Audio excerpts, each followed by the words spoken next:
Joining fields, taking over. No one can deny we're queens in our own rights. Got our fleet, we're ruling the game. Turning heads, yeah, we're making our own name. Living free, we're breaking the mold. Unapologetic, we're standing bold. Every picture we post, it's a story untold. We're inspiring souls, watch us unfold. Watch us unfold.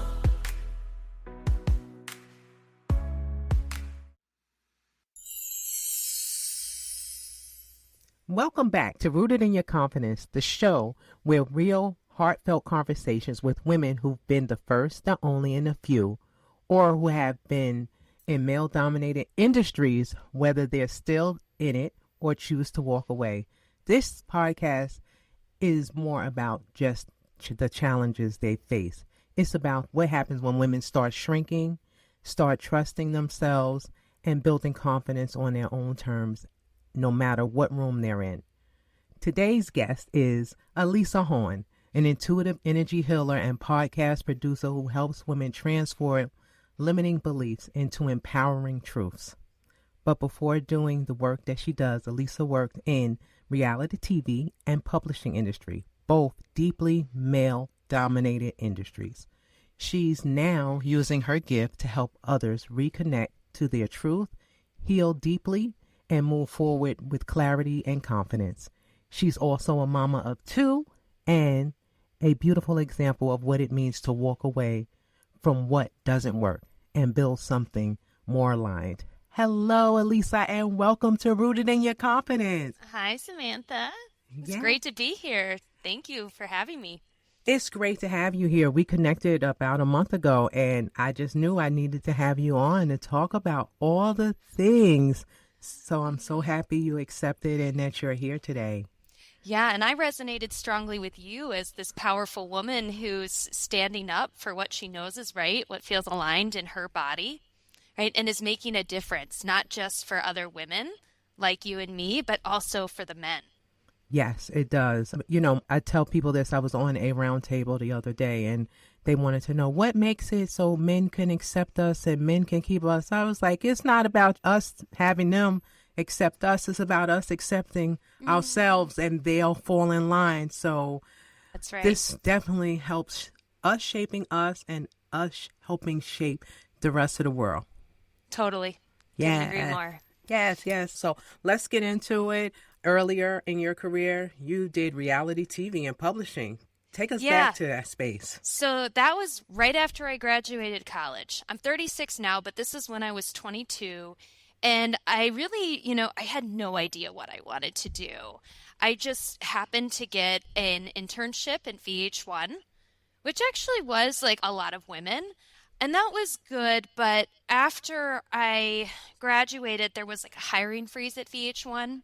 And so my choices became limited, and I got hired by this company full of men, and they produced some really amazing shows. But what ended up happening was I immediately became this front desk girl, right? Rather than getting to do the production work that I wanted to do that lit me up, I was sort of like, oh, you're cute. You belong over here.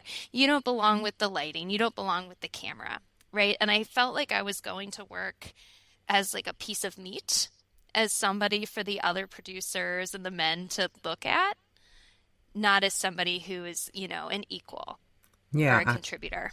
I could just imagine how frustrating that is, not being able to show up and them see your value that you brought just as like a little sex symbol or something. Men get, because of the patriarchal system, they kind of shape who they believe we should be and who we should be in jobs. So that's crazy that they took your opportunities and made it their own. Yeah, but I also allowed that to happen, because there was this drive within me to prove myself, right? And that is what showed up over and over as I kept bouncing around different industries. I've worked in 8 different industries, right? Another one that I didn't even tell you was I've worked in the food industry, in restaurants. Wow. I was a chef, right? Same deal. I felt like I had something to prove. And I think like if I were to look at the root of it, it was I never felt like I was good enough for my father, right? I always felt like he held this standard that was really high that I could never reach. And I knew inside I felt like I'm special and I have to show you that. So I'm going to do whatever I can. And so I repeated that pattern over and over with different male bosses that I had, right? I would accept less money. I would accept more responsibilities, things that my body were screaming like, no, don't do this, right? But I would do it anyway because I'm like, oh, they're going to see how wonderful I am. And then they're going to want to give me more money. They're going to want to give me that attention. They're going to tell me I'm special. But you know what, Samantha? It never happened. And it never does. I mean, I think that we have just been conditioned in the norms that make us feel that we have to prove ourselves. In cultures, depending on your culture and how a woman is supposed to show up, we believe, hey, we're supposed to be this human that this woman that sits in this on this pedestal that everyone likes and everyone sees. And if I'm doing anything outside of that, now I have to overgive of myself to get a return on my investment. But I'm glad you did that and learned that at an early age. You know, Early-ish, yeah, in my 30s, right? Some people never learn this. They never learn it because, Yeah. you know, they never step outside. They never stick their head from above the water. And no offense to anyone, but some people don't know that they can either. I think a lot of Right. times we just know what we know, and unless we really search deep within ourselves and ask ourselves our own why, do we Yeah. really look for more? And I don't know. I totally agree with that. Like for me, one thing that I do professionally now is I look at the subconscious and see, you know, what are the limiting beliefs that are stopping us from actually believing in ourselves, that we can do something more, that we can earn more money. And I think another thing that helps, Samantha, is like having role models like you, seeing other women standing up for themselves, doing, you know, being leaders in these male dominated industries without taking their crap, right? And accepting themselves for who they are, right? When you Yeah. have role models like that, the more your mind begins to expand and be like, oh, okay, if that's possible for Samantha, it's possible for me too. Yeah, I think that is so true. Because when I said that you did it young, I didn't do it until I was older. I think I was 47 or 48 when I started. Like you, I wanted to be accepted. I wanted to be loved. I wanted everyone to know how great I was. Even though I had all the accolades, even though I had accomplished so much, I didn't trust and believe it in myself enough to stand alone. So it took me until then to really stand. I'm going to say 47. Yeah. Yeah. But it took me until then because it wasn't the role models. I think everyone that was in the male-dominated space we made a way to get along. Like someone that I knew, they baked. They brought all the baked goods in to make sure they were good. Me, I was just funny. I was nice. But every woman that I met in this environment had something until they learned to stand on their own and believe in themselves and to get to the root of it, to tap into what's going on. Yeah. Can I ask you, Samantha? I know you're interviewing me, but I'd love to know what was your wake up point? Like, at what point were you like, enough? Enough was when I was sitting in the room one day and my direct report questioned me as his supervisor. He questioned that who was I to give him a directive? Who was I to tell him anything? And instead of my boss at the time, my chief, saying, you know, you're wrong, he said I was too animated. Wow. And I stopped tapping into me. You know, that's when I started tapping into me because I was so upset. I was so angry. I was sad. I had so many emotions going on at that moment and running through my head that I just like, oh, I can't believe this is happening to me again. And Yeah. that's when I started doing the work, you know, figuring out who I am. That was the key, figuring out who I was. I don't know if you experienced that because a lot of times identity is attached to our jobs. Yes. Oh my gosh. So one of the things I do, I'm an intuitive energy healer. I also do human design, which is the science of differentiation. And it uses similar information as astrology, but it gives me a picture of, you know, energetically how people are built up. And for me, the way I'm designed is to look for other people's direction to help me navigate my own, because for me, it doesn't feel consistent in my body. So my whole life, it was like I would absorb and amplify other people's identities because that's what felt safe. Like, I am not lovable if I like what I like. I am only lovable if I like what they like, right? If I do what they say, then I will get love. Then I will get the validation, right? But there was no confidence that if I do my own thing, I will be loved and accepted. Like, I just didn't believe that was possible.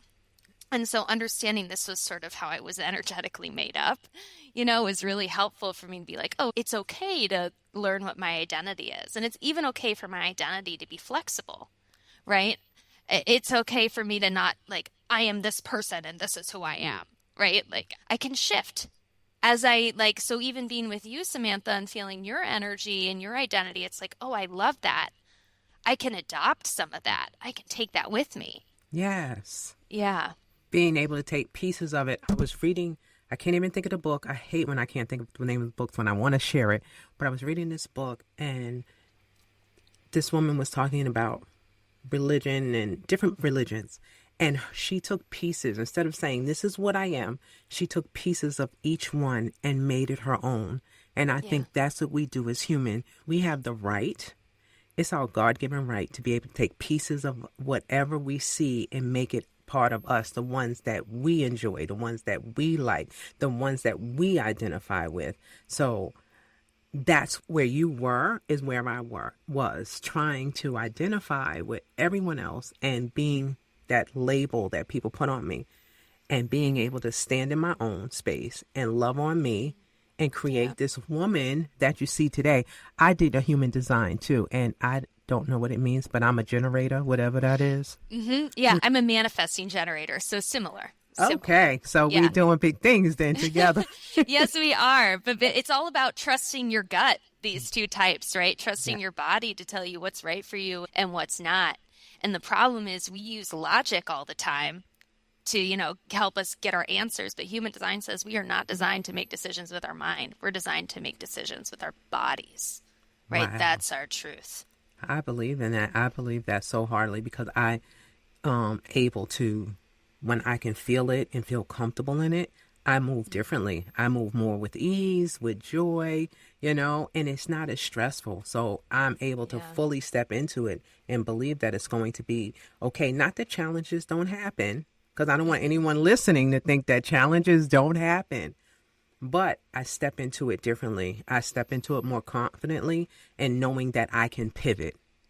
They're aligned challenges, right? Yes. Like aligned challenge, like I'm learning something from this. I'm growing and discovering something from this journey, right? Like standing up to, the men in your work, right? It doesn't always feel great. It's kind of scary. Yes, the emotional part of it. That's what it gets. The emotional part of it, I'm not sure when you can speak for yourself. The emotional part of it, I think, is what challenges us more, or the physical part that we face working in those environments. Yeah, I think emotional challenges for a lot of people are very sensitive to others' emotional energy, and they're emotional empaths, right? So they might just shut down when they sense somebody's uncomfortable or feeling threatened or angry, right? That's really hard for especially women to step through that, right? But I think you were saying before about, entering challenges in a certain way in your body and knowing this is right. Yeah. Right? That feels differently. That's a big difference for us, facing those challenges and allowing ourselves to step into the fear, to lean into the fear, or lean into maybe the concern or the worry. Whatever emotion is coming up at times, instead of trying to push it away, push it down, it allows us to fully embrace all that's happening, and we get to experience it. And that's how we grow in life, being able to experience it. Then that's when we can tell the story and enjoy the moments. Yeah, for sure. And courage is not easy. No. Courage is hard. Courage is, having the fear and doing it anyway. Isn't it? I know. Yeah. and I didn't learn these things. And like I said, not until I was in my 40s did I learn that, being able to fully step into it and trust it, it's okay to feel that feeling. I don't know. Yeah. I think that was the best thing that ever happened to me. Not worrying about if someone even notices I embrace people wanting to see that, honestly, because it lets other people know, other women know that it's okay. I wasn't always here. People tell the story from a place of victory all the time, but I want you to know it was a process to get there, and you're okay. Yeah, well, for sure. I have learned through failure after failure after failure. Doesn't mean I'm a failure. Exactly. Yeah. It's those fears that we have that carry us, and it allows us to step into the confidence after the fear, because we had to use so much courage to get to the next place. Yeah, for you know sure. so I get excited when I think about it and I talk about it, because I'm like, yes, how courageous I was, where people used to frown upon that. So it was just as courageous for you being in those male dominated spaces, even though you understand the core, I call it the core Yeah. belief system that we had. You did the same thing. Yeah, even though it was hard and I didn't always feel great doing it.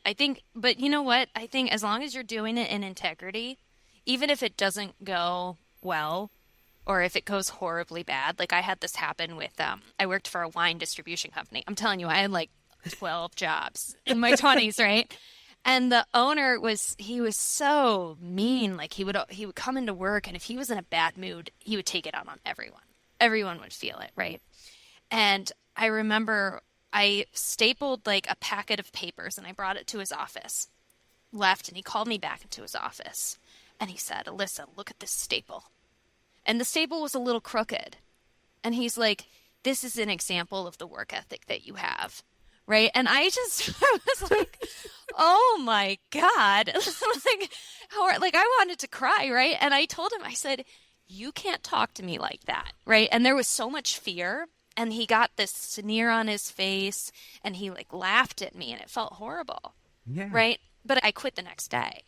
See, Yeah, that's oh a my male dominated gosh. industry. That's a male Yeah, dominated industry. wine is, yeah, wine. Yep, that is too. But it felt horrible. Of course, it felt horrible to be laughed at and sneered at, Of right? course it But did. I quit probably before I got fired. But at the end of the day, it felt good that I stood up for myself, right? It was probably one of the scariest moments of my whole life. I can just imagine it being Yeah. the scariest moment. Do you think you questioned your value or the direction you were going because of Oh, that? absolutely. Absolutely. Well, that was my last job in the wine industry. But I think, for him to be like, this is an example of your work ethic, where I felt like I was working my ass off, Yeah. but it wasn't about me. No. And I think that's the lesson that I've learned over time is it's not about you. Other people are a product of their own belief systems, but we tend to take it so personally because it feels personal. It feels personal, but Yeah. we've been taught as women to take that on. Right, right. And fix it. Fix it. Yeah, of course. Why not fix it? We're supposed to. Yeah. You're a woman, and that's how we're reared. That's how we're brought up, to make sure you're taking care of the baby dolls. You're making sure the food is cooked on a little plate oven. You're doing all the things to make sure everyone else is okay. And I wonder how much of that influenced you to be the human that you became. Yeah. Well, part of that is interesting. Part of that is my design. So my human design personality is I'm this global solutionist who feels like she has to solve all the problems.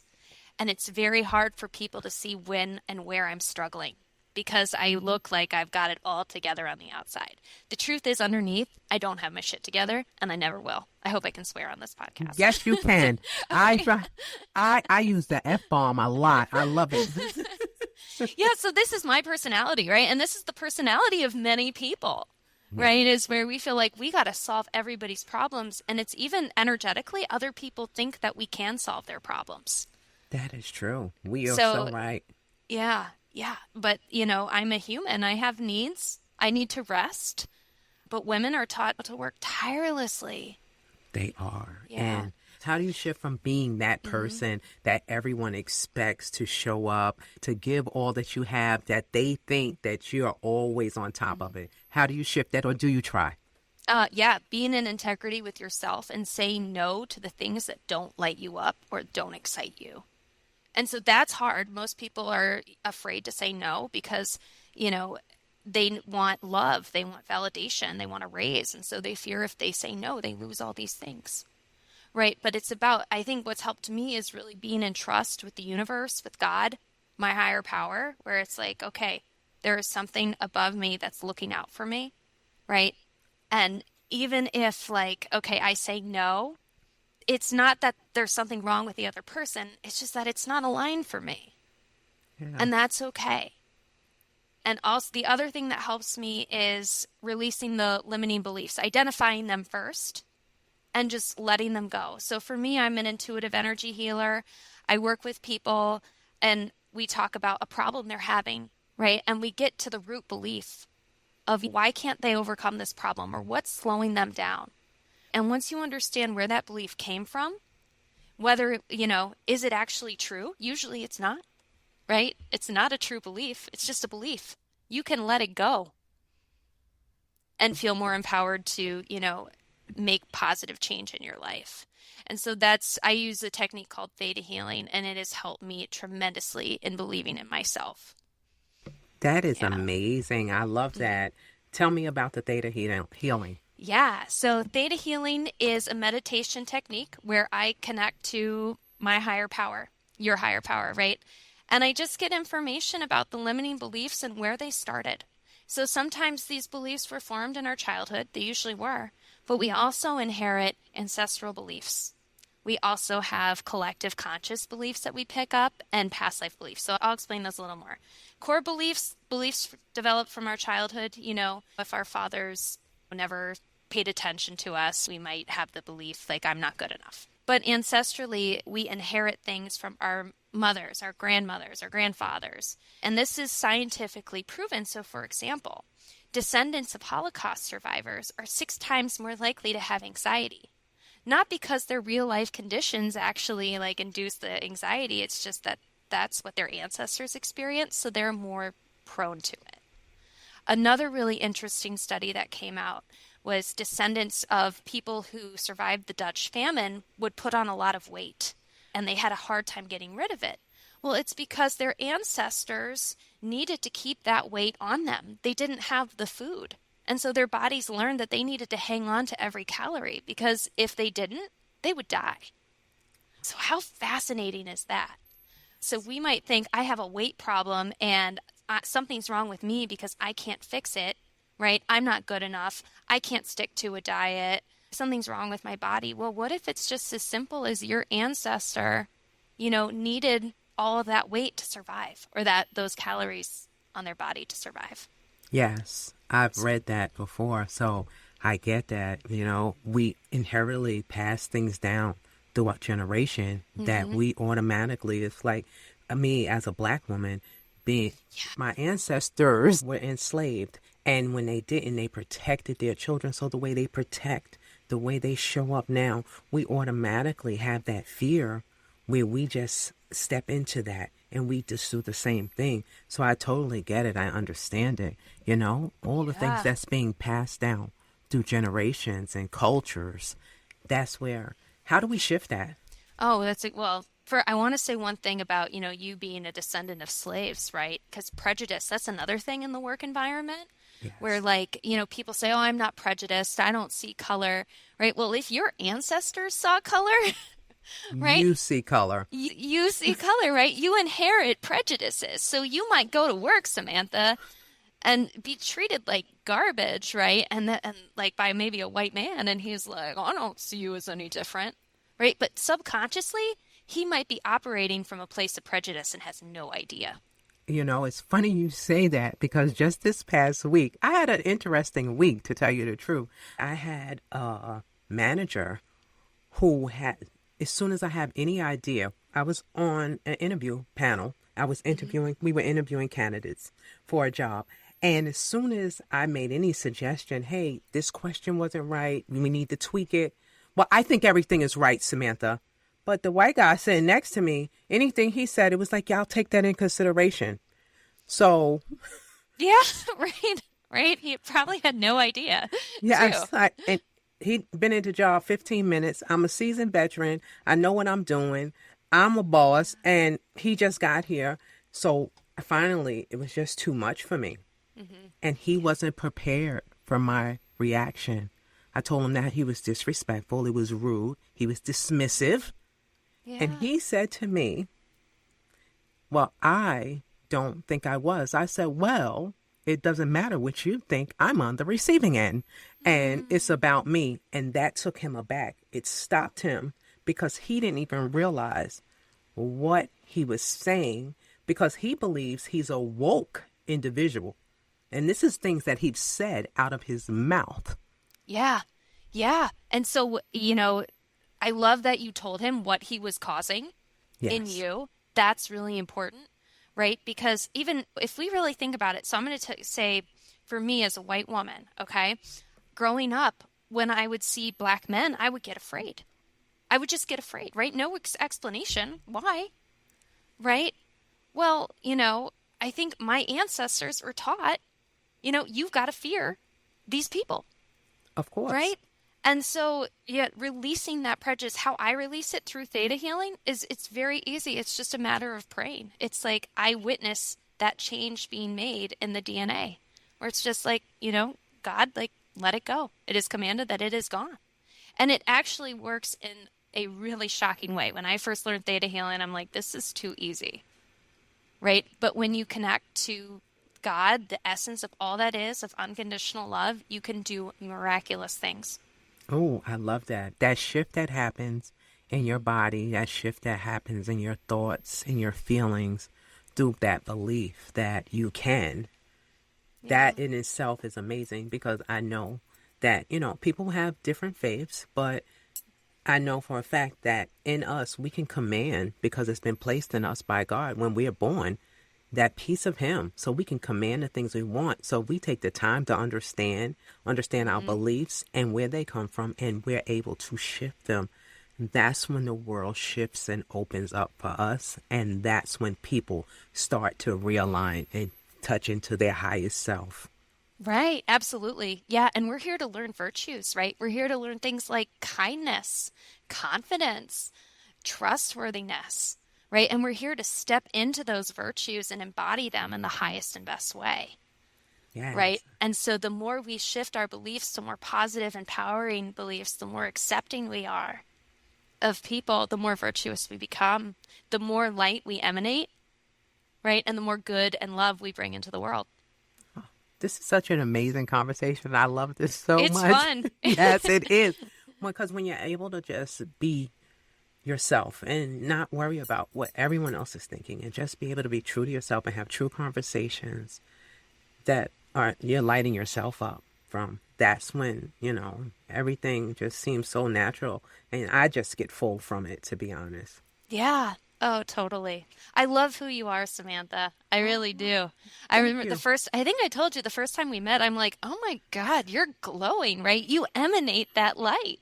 Oh, thank you so much. I appreciate that. Thank you for saying that. And honestly, I'm starting to really embrace it more as I'm growing into this season in my life, because I remember being a person that was like, no, I don't want to be too much. No, I can't do this.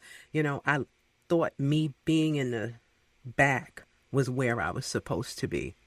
But the more I stand and helping other people, pushing them to be great. Yeah. But the more I learned to give me what I was giving to other people, the more joy I have. Yes. Yeah, because that's who you are. Yeah. It's nothing better than what you and I are doing, being able to share these gifts and being able to give to the world.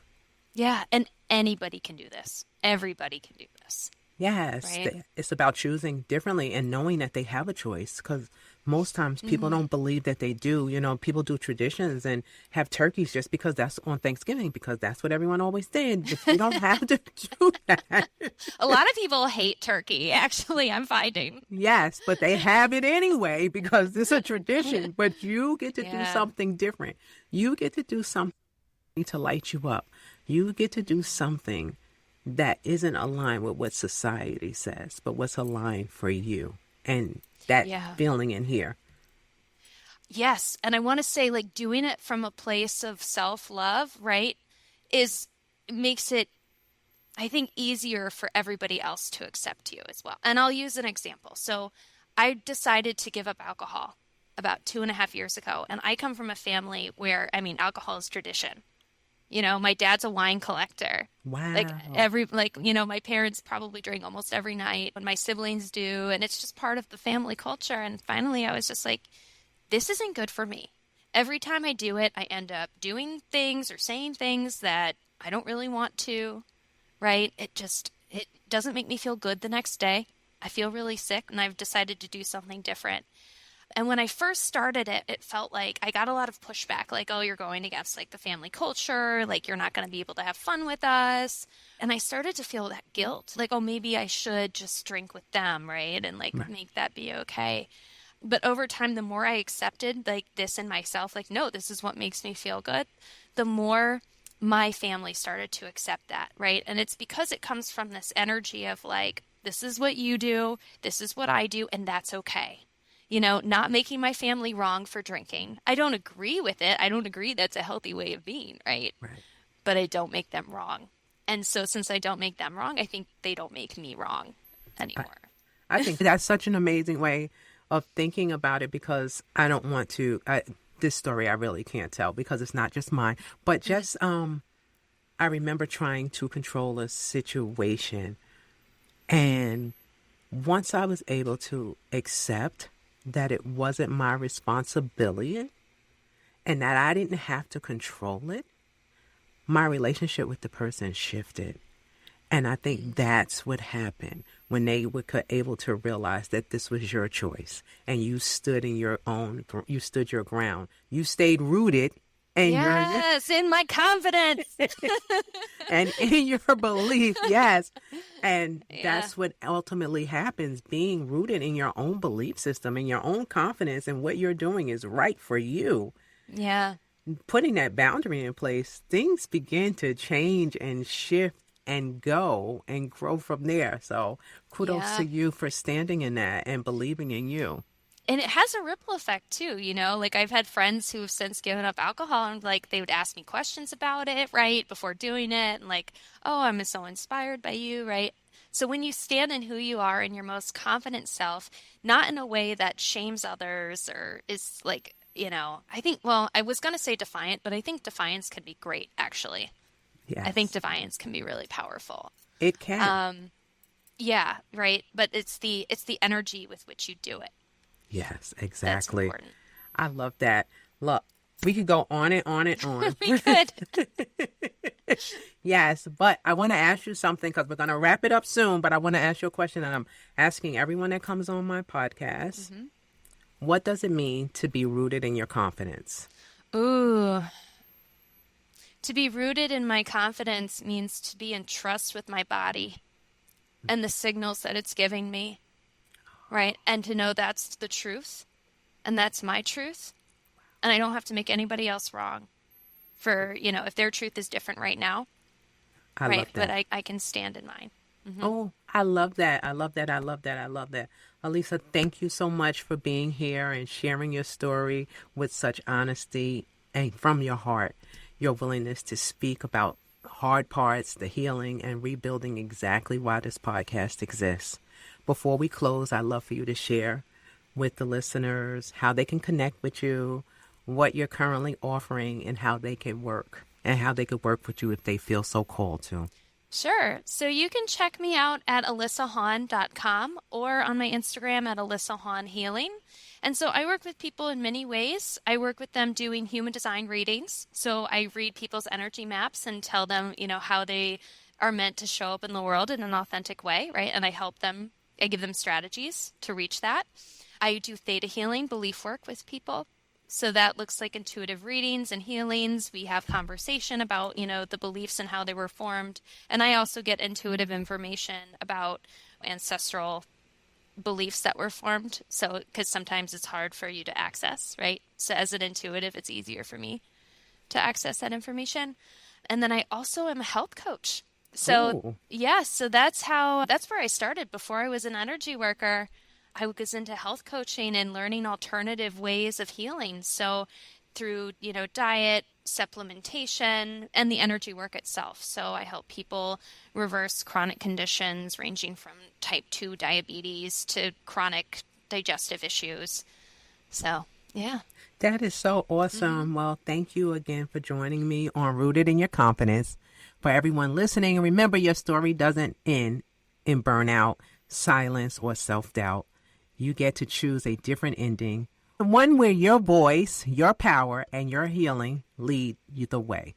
Until next time, bye-bye. Thank you. Thank you, Samantha. You're welcome. Thank you for coming. Sis, you don't have to twist, shrink, or hide. You deserve to be seen, heard, and valued for exactly who you are.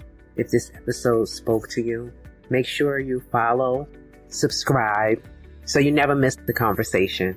And if you're ready to take this work deeper, take my confidence quiz. The link is in the show notes. Or book a session with me to start showing up in your career and life with the confidence you deserve. Until next time, walk through the door differently, show up, show out, be you, and I'll see you in the next episode. Strong and fierce, taking over.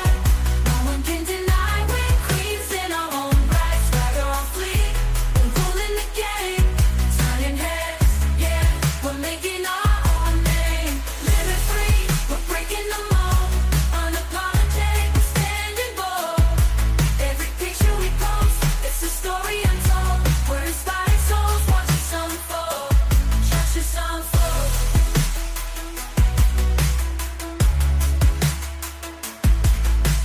Capture the moment, hold it tight. Every click, every flash, we're shining so bright. Through the lens, we're showing who we truly